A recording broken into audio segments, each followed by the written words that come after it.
नमस्कार दोस्तों, स्वागत है आपका साइंस जर्नी में। पिछले कुछ वीडियोस में कई लोगों ने कई क्वेश्चंस पूछे थे, उनमें से 10 क्वेश्चंस के आंसर आज मैं देने वाला हूं। पहला प्रश्न था कि वेद कितने पुराने हैं। आमतौर पे अलग अलग लोगों की अलग अलग राय है। जैसे कि शैक्षणिक इतिहास में देखें तो वहाँ पे ये पढ़ाया जाता है कि वेद मात्र 3500 साल से भी कम पुराने हैं, जबकि जो मान्यतावादी हैं यानी कि जो धार्मिक लोग हैं जैसे कि आर्य समाजी, वो इसे करोड़ों साल पुराना बताते हैं, जो कि पूरी तरह से गलत है। उनके बताने का जो आधार है वो सिर्फ एक कल्पना है या उनके किसी महापुरुष के कथनाम के कारण है। जैसे कि सत्यार्थ प्रकाश के चैप्टर 11 में स्वामी दयानंद सरस्वती कहते हैं कि आज से 5000 साल पहले सिर्फ और सिर्फ वेद था। तो इसीलिए जब इन्हें पता चला कि पृथ्वी की आयु काफी पुरानी है यानी कि 4.5 अरब ईयर्स, तो इनने उसी के आधार पर यह बता दिया कि वेद करोड़ों साल पुराने हैं। अगर हम साइंस की बात करें तो साइंस के पास रेडियो कार्बन डेटिंग मेथड है, जिससे कि ये किसी भी पुराने पांडुलिपियों या अवशेषों को देखकर उसकी आयु को बता सकता है। जबकि प्रश्न यह है कि जो भी धार्मिक वेद को इतने पुराने बता रहे हैं, उनके पास बताने का आधार क्या है, कैसे वो इसको मेजर कर रहे हैं, सिर्फ अपनी काल्पनिक बातों से या किसी धार्मिक किताब के आधार पर? क्योंकि साइंस तो इसे सिरे से नकार चुका है और जो शैक्षणिक विभाग हैं जैसे एनसीईआरटी बुक्स, वो तो इसे मात्र कुछ हजार साल पुरानी ही बता रहे हैं, और जो पुरातात्विक विभाग हैं जो कि साक्ष्यों के आधार पे बताते हैं, वो तो इसे मात्र 1000 साल से भी कम पुराना बता रहे हैं। यहाँ पे एक बात ध्यान देनी है कि मेसोपोटामिया की सभ्यता या सिंधु घाटी सभ्यता जो कि 4000 साल से भी ज्यादा पुरानी है, उसकी लिपि अभी तक पढ़ी नहीं जा सकी है। तो फिर ये वेद को करोड़ों साल पुराना कैसे बता सकते हैं? इसका मतलब तो यह हुआ कि करोड़ों साल पहले भी कोई न कोई भाषा जरूर एग्जिस्ट करती होगी जिसमें कि वेद लिखे गए होंगे, लेकिन इसका इनके पास कोई भी स्पष्ट उत्तर नहीं है और न ही प्रमाण, बल्कि सिर्फ गपोलबाजी है कि इनका वेद पुराना है। जबकि हम जानते हैं कि जब कागज का आविष्कार हुआ यानी कि 15वीं और 16वीं शताब्दी के बाद, तब ये सारे लेखन हुए हैं और जगह जगह से मंत्रों को जुगाड़ कर या मिलावट कर या किसी भी तरह करके लिखा गया, और वही किताबें आजकल धार्मिक किताबें बनी हुई हैं। तो इसीलिए वेद बहुत ज्यादा पुराने नहीं हैं, बल्कि ये महज 1000 साल के दौरान ही लिखे गए हैं। दूसरा प्रश्न था कि क्या नमाज से, प्रार्थना से या मंत्र उच्चारण से अल्लाह,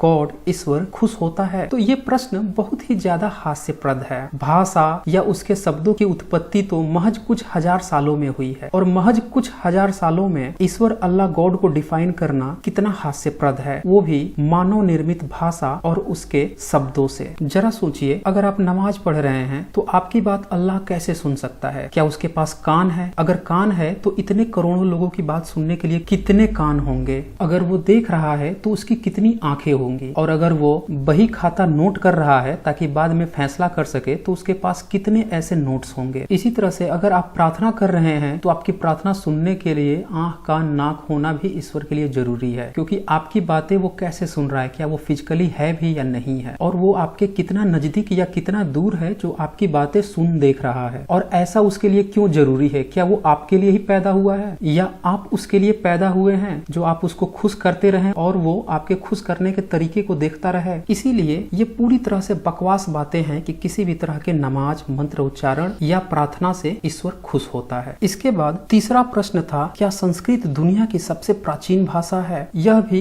पूरी तरह से गलत है। अगर हम पुरातात्विक साक्ष्यों को देखें तो वहाँ पे हम देखते हैं कि जो संस्कृत की मैन्युस्क्रिप्ट मिली है वो मात्र 1000 साल से भी कम पुरानी है, जबकि अफगानिस्तान में 2250 साल पुरानी एक शिलालेख मिली है और जो कि सम्राट अशोक के द्वारा लिखवाई गई थी। तो ये ग्रीक भाषा में और कहीं कहीं पे ब्राही लिपि यानी कि पाली भाषा में भी शिलालेख मिले हैं जो कि 2000 साल पुराने हैं और सम्राट अशोक के समय के हैं। तो इस तरह से हम देखते हैं कि संस्कृत दुनिया की सबसे पुरानी भाषा नहीं है, और इसके प्रति जो भी अफवाह फैलाई गई है उसका रीजन सिर्फ धार्मिक प्रोपेगेंडा है, जबकि वास्तविकता ये है कि काफी पुरानी भाषाएं भी उससे पहले एग्जिस्ट करती थी। संस्कृत का ऐसा कोई भी प्रमाण नहीं मिलता और न पुरातात्विक साक्ष्य कि ये 1000 साल से भी ज्यादा पुरानी हो। यहाँ तक कि ऋग्वेद की भी जो सबसे पुरानी मैन्युस्क्रिप्ट मिली है वो भी 1000 साल से कम पुरानी है। तो आप इसी से अनुमान लगा सकते हैं कि संस्कृत सबसे पुरानी भाषा नहीं है। पिछले कुछ वीडियोस में मैंने एनसीईआरटी के हवाले से कुछ बातें रखी थी, जिसका काफी लोगों ने ये कहा था कि एनसीईआरटी की बुक कितनी सही होती है और ये कितनी वेरीफाइड होती है। तो इसके बारे में भी मैं आपको थोड़ा सा बता देता हूँ। एनसीईआरटी की बुक पे हम विश्वास कर सकते हैं, हालांकि उसमें भी कई पॉइंट्स पे विवाद अपराध खड़े होते हैं, लेकिन फिर भी जो मान्यतावादी इतिहासकार हैं, जो कि सिर्फ बिना किसी प्रमाण के ही सिर्फ अपने धार्मिक किताबों के आधार पर यह बोल देते हैं किसी भी घटना के बारे में, उसके कंपेयर में एनसीईआरटी की बुक ज्यादा तथ्यपरक और सत्यता के करीब होती है, क्योंकि इसमें जितने भी इतिहासकार हैं उन सबसे राय लेकर एक आइडियल किताब की रचना की जाती है, जो कि भारत के 130 करोड़ लोगों के लिए अवेलेबल होती है, जो कि तरह तरह के एग्जाम के लिए भी उपयोगी मानी जाती है, जैसे आईएएस, पीसीएस और यूपीएससी एग्जाम्स के लिए। तो इसलिए इसकी विश्वसनीयता थोड़ी ज्यादा होती है, या यूं कहें ये सत्यता के करीब होती है। हालांकि पुरातात्विक साक्ष्यों के आधार पर जो किताबें लिखी जाती है वो इससे भी ज्यादा अच्छी मानी जा सकती हैं। तो इस तरह से हम कह सकते हैं कि जो मान्यतावादी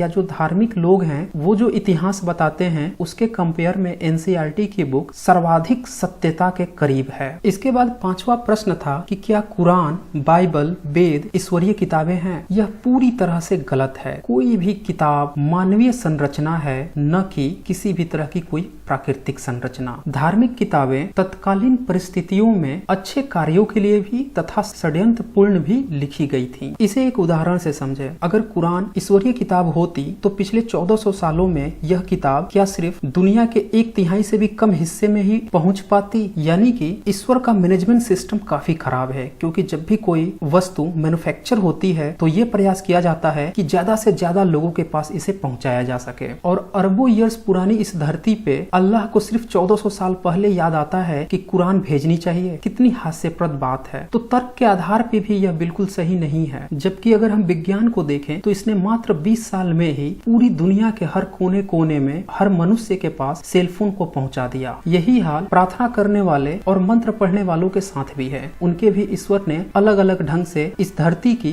ब्रह्मांड की रचना कर दी और फिर एक एक किताब भी इन्हें थमा देता है, लेकिन ये पूरी दुनिया में उसे नहीं पहुंचा पाता। मतलब कि ईश्वर अल्लाह गॉड का सिस्टम ही फेल है, या यूं कहें उसका मैनेजमेंट ही फेल है। यानी कि दूसरे तरह से हम यह कह सकते हैं कि ये सारी किताबें ईश्वरीय किताबें नहीं हैं, बल्कि कुछ धर्म के ठेकेदारों के द्वारा रचित किताबें हैं, जिससे कि ये मानव समुदाय को कंट्रोल करते थे और कर रहे हैं। इसके बाद 6th क्वेश्चन था कि जो राम सेतु ब्रिज बताया जा रहा है मीडिया में, इंटरनेट पे और हर जगह धार्मिकों के द्वारा, क्या वो सत्य है? क्या सही में श्रीलंका और भारत के बीच में कोई राम सेतु नामक ब्रिज है? वास्तव में यह पूरी तरह से गलत है। इसे आप एक एग्जाम्पल से समझें। अगर कोई भारतीय यह कहे कि नाइजीरिया और अमेरिका दोनों ही समान है, क्योंकि भारतीय के लिए तो दोनों ही विदेश है, तो क्या यह सत्य होगा? क्या अमेरिका नाइजीरिया के बराबर हो सकता है किसी भी मामले में? यही हाल है राम सेतु का और एडम्स ब्रिज का। वास्तव में श्रीलंका और भारत के बीच में जो समुद्र के नीचे एक पर्वत श्रृंखला मिली है, टूटी हुई और विकृत अवस्था में, उसे ही ये लोग राम सेतु थोपने का प्रयास कर रहे हैं, जो कि बिल्कुल ही अलग है। आइए मैं आपको दिखाता हूँ कि रामायण में क्या लिखा हुआ है और जो मिला है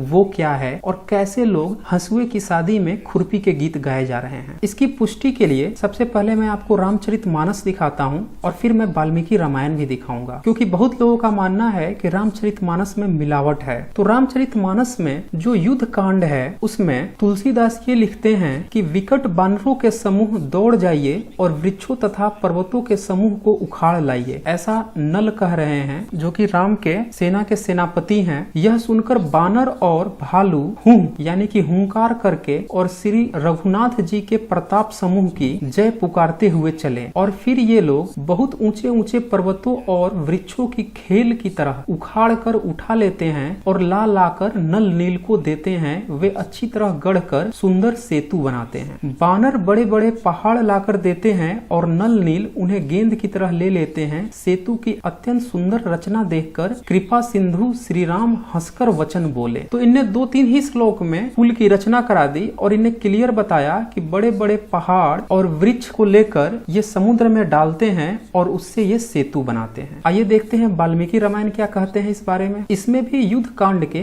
22वें सर्ग में श्लोक नंबर 53 में कहते हैं कि श्री रामचंद्र जी ने वानरों को इस काम के लिए नियुक्त किया, तब तो लाखों बानर प्रसन्न हो वनों में घुस गए। फिर आगे लिखते हैं, फिर वे पर्वताकार बानर युद्धपति पर्वत शिखरों और वृक्षों को उखाड़ उखाड़ कर समुद्र तट पर लाकर ढेर लगाने लगे। इसमें ये भी लिखते हैं कि बैल सप्तवर्ण फूले हुए कनेर आम और अशोक के पेड़ों से समुद्र को पाट दिया। फिर ये आगे लिखते हैं, वे बानर श्रेष्ठ मूल सहित रहित और बिना मूलों के वृक्षों को इंद्र की ध्वजा की तरह उठा उठाकर लाने लगे। आगे ये कहते हैं कि हाथी समान बड़े बड़े शरीर वाले और महाबलवान बानर बड़े बड़े पत्थरों को उखाड़ उखाड़ कर और गाड़ियों पर ढोकर वहां पहुंचाने लगे। अब ये कौन सी गाड़ी बनाए थे ये तो वाल्मीकि जी ही बता सकते हैं। फिर आगे ये लिखते हैं, इस प्रकार चारों ओर पेड़ों और पत्थरों को गिराकर बानरों ने समुद्र का जल खलबला दिया। कितने ही बानर 100 योजन लंबे सूत को थाम पुल की सिंहाई ठीक करते थे। तो वाल्मीकि रामायण में ये लिखते हैं कि 5 दिन में ही नल नील ने 100 योजन लंबा पुल बनवा दिया, जिसमें प्रथम दिन 14 योजन लंबा पुल, दूसरे दिन 20 योजन, तीसरे दिन 21 योजन, चौथे दिन 22 योजन और 5वें दिन 23 योजन लंबा पुल बांध के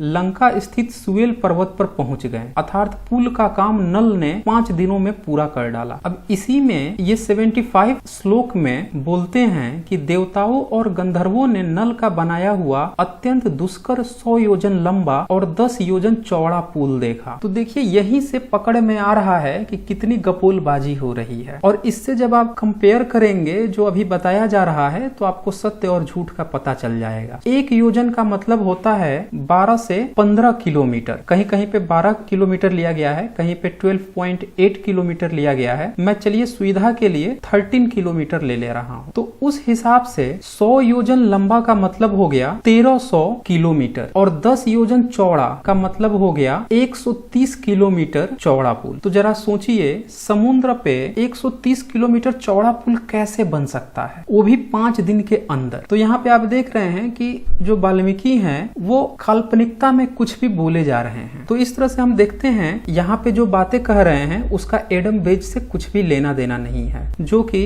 अमेरिकन सैटेलाइट के द्वारा यह बताया गया था कि श्रीलंका और भारत के बीच में जो एक एडम ब्रिज दिख रही है पर्वत श्रृंखला समुद्र के नीचे, वैसी 100 से भी ज्यादा श्रृंखलाएं पूरे दुनिया में अवेलेबल है। तो इस आधार पर यह कहना कि यह राम के द्वारा बनाया गया वही ब्रिज था जो 130 किलोमीटर चौड़ा था, यह बहुत ही हास्यप्रद बात आ जा रही है। तो इस पर डिटेल में मैं कभी एक वीडियो बनाऊंगा जिसमें मैं पूरी तरह से दिखाऊंगा कि एडम ब्रिज की रियलिटी क्या है। वैसे तो आपको यहाँ से भी क्लियर हो गया होगा कि दोनों ही बिल्कुल अलग अलग है। इसके बाद नेक्स्ट क्वेश्चन था कि क्या आयुर्वेदा वेद से निकला हुआ है, यानी कि वेद से ही आयुर्वेद की उत्पत्ति हुई है। तो इसका उत्तर है नहीं, बिल्कुल भी नहीं। ये पूरी तरह से गलत है, क्योंकि हर देश में हर तरह के लोग होते हैं और जब भी बीमार पड़ते हैं तो वो जड़ी बूटियों को और जो भी पर्वतों में या खेतों में या जंगलों में दुर्लभ जड़ी बूटियां मिलती हैं उससे लेकर एक प्राकृतिक चिकित्सा करते हैं। यह लगभग सारे देशों में पाया जाता है। तो भारत में भी यह चीज पाई जाती है। आप अभी भी देखेंगे कि जब लोग बीमार पड़ते हैं तो घरों की जो दादी नानी होती हैं वो घरेलू उपचार करती हैं। उन्हीं घरेलू उपचारों का कलेक्शन को आप आयुर्वेद का नाम देकर लोगों को सिर्फ गुमराह कर रहे हैं और उसमें एक शब्द लगा देते हैं वेद और फिर कहते हैं कि ये आयुर्वेद हो गया, यानी वेद से उत्पत्ति। जबकि देखा जाए तो ये पश्चिम के साइंस के आने के बाद ही ज्यादा फेमस हुआ है, क्योंकि तब आपने पश्चिम के साइंस की मदद से तरह तरह की फैक्ट्रियां खोली और आप उसे कमर्शियल रूप से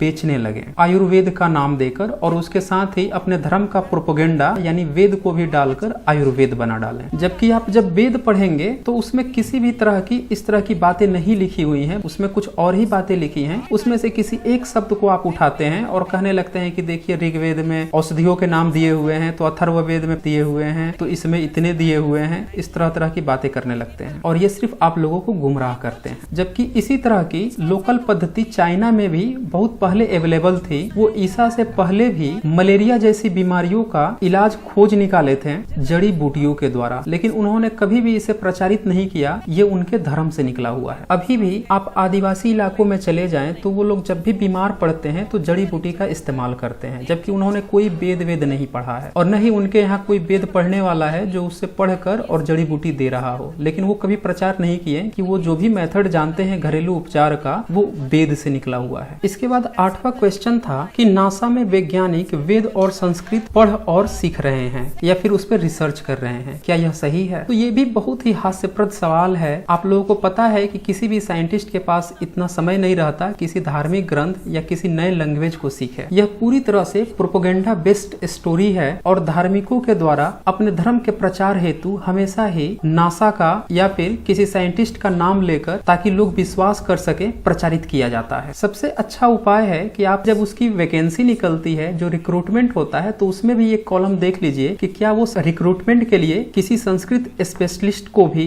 रिक्रूट करता है, तो उससे आपको सच्चाई का पता चल जाएगा। दरअसल 1985 में एक अफवाह उड़ाई गई और वो अफवाह यह थी कि संस्कृत सबसे पुरानी भाषा है, कंप्यूटर के लिए सबसे अच्छी भाषा है और कोडिंग के लिए भी सबसे अच्छी है। और इसी अफवाह को इतना फैलाया गया कि लोगों ने इसे सच मान लिया, जबकि ये पूरी तरह से अफवाह थी। अभी भी किसी भी कंप्यूटर के कीबोर्ड को संस्कृत में नहीं डिजाइन किया गया है और न ही पिछले 34 सालों में संस्कृत को इस तरह के रिसर्च के लिए इस्तेमाल किया गया है। यह महज एक अफवाह है और सिर्फ भारतीयों तक सीमित है। नासा के साइंटिस्ट तो इसका नाम भी न सुने होंगे। एक बार किसी पत्रकार ने नासा के स्पोक्समैन से पूछ भी दिया तो नासा के जो स्पोक्स पर्सन थे माइकल ब्रोकुस, उन्होंने क्लियरली इसे डिनाइड कर दिया था। सच्चाई जानने के लिए आप सीधे नासा की वेबसाइट खोले और वहां से चेक कर सकते हैं, क्योंकि धर्म के धंधेबाजों का काम ही है व्हाट्सएप यूनिवर्सिटी, सोशल मीडिया पे और इंटरनेट पे तरह तरह के अफवाह फैला के रखना ताकि लोग भ्रमित रहें। फिर एक क्वेश्चन इतिहास से भी था कि क्या पुष्यमित्र शुंग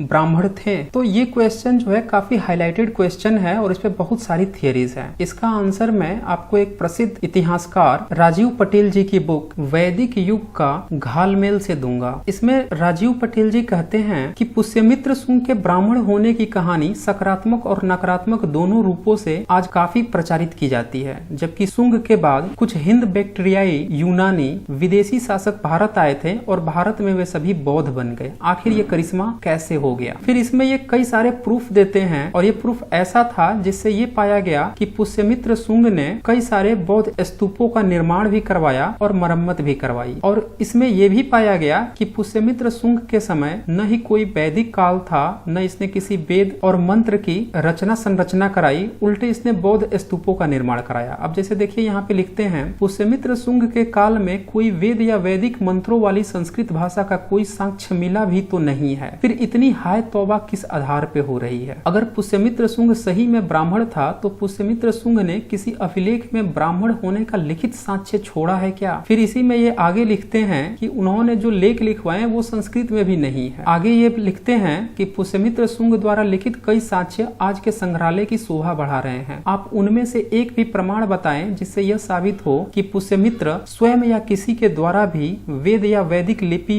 में वैदिक ग्रंथों की रचना करवाया था या उस समय वेद या वैदिक व्यवस्था में चातुर्वर्णागत समाज मौजूद था। तो ये कई सारे प्रश्न उठाते हैं। साथ में ये भी लिखते हैं जबकि साक्ष्य के तौर पर चीनी साहित्य में मिलता है कि पुष्यमित्र शुंग द्वारा सारनाथ स्तूप के मरम्मत का कार्य किया गया था। तो जो भी उत्खनन से पुरातात्विक साक्ष्य उपलब्ध है, जैसे कि भरहूत का स्तूप जो कि मध्य प्रदेश में था और इसका निर्माण का कार्य पुष्यमित्र के जीवन के अंतिम वर्षों में प्रारंभ हो गया था, जिसे उसके पुत्र और पौत्रों ने पूरा किया था। तो बहुत सारे ऐसे साक्ष्य मिले हैं जिससे ये पता चलता है कि शुंग भी एक बुद्धिस्ट था, न कि ब्राह्मण। आज तक शुंग का जो भी साक्ष्य प्राप्त हुआ है उससे पता चलता है कि शुंग के वंशज बौद्ध थे, परंतु शुंग के द्वारा निर्मित एक भी मंदिर या काल्पनिक देवी देवता क्यों नहीं मिलता है? तो हम कह सकते हैं कि जो भी साक्ष्य मिले हैं उसके अनुसार पुष्यमित्र शुंग को ब्राह्मण कहना गलत है। और जाते जाते एक आखिरी सवाल कि साइंटिफिक टेम्पर क्यों जरूरी है? तो इसे समझने के लिए आप एक उदाहरण से समझें। दो बच्चे हैं, दोनों अलग अलग घर में हैं। एक के पेरेंट्स साइंटिफिक टेम्पर वाले हैं और दूसरे के धार्मिक। तो जिस बच्चे के साइंटिफिक टेम्पर वाले हैं उसके बच्चे की सोचने की क्षमता भी साइंटिफिक होगी और बहुत संभव है कि वो कम समय में ही साइंस में योगदान देना शुरू कर दे। जबकि दूसरा जो बच्चा है उसके माता पिता धार्मिक है, वह स्कूल में साइंस पढ़ता है और जब घर में आता है तो ये कहा जाता है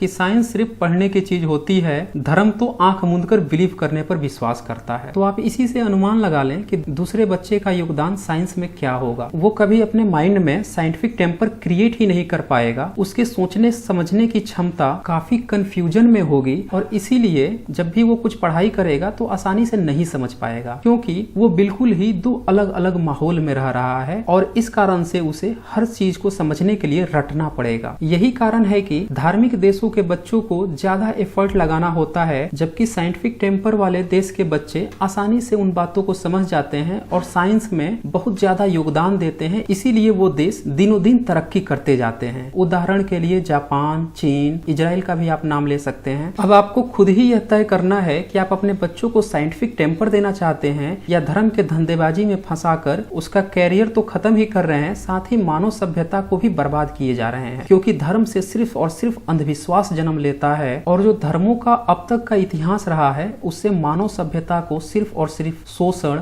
असमानता, भेदभाव, हिंसा ही मिली है, इसके अलावा कुछ भी नहीं। Special thanks to famous historian Rajiv Patel ji. This video is dedicated to all human beings who want to establish a modern civilisation. Stay connected with Science Journey. Thanking you.